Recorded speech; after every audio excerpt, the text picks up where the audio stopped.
patients with it.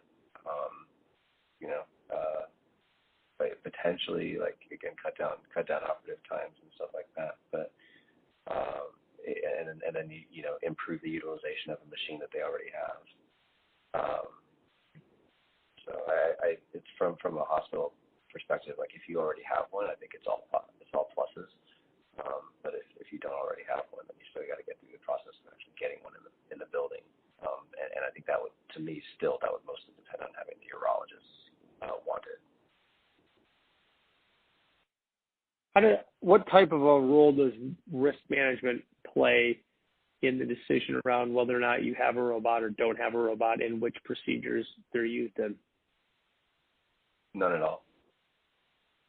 No, okay. They have no role to play.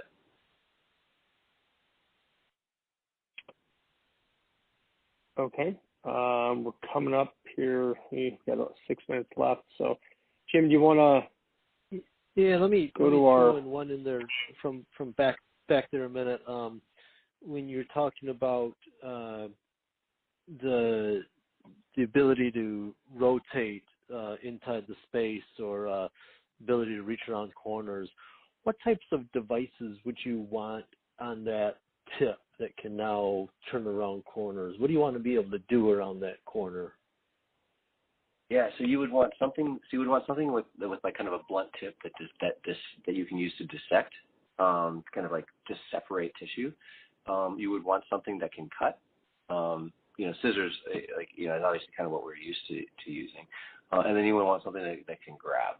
You know, kind of like bluntly grab and pull without like cutting through the tissue. So those are kind of the basics. And then obviously the visualization, you need an endoscope that you can see. Okay. Anything? Potentially something that something that can cauterize.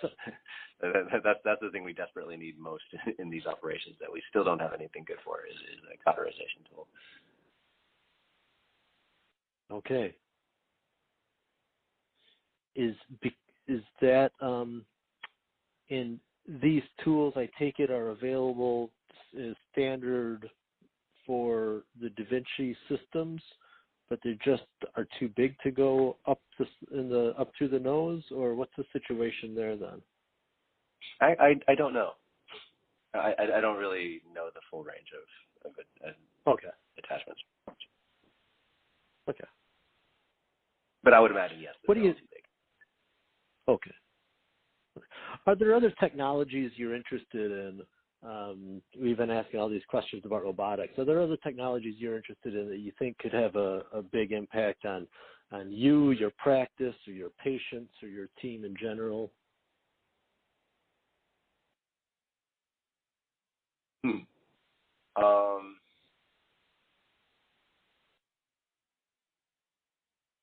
That's a good question.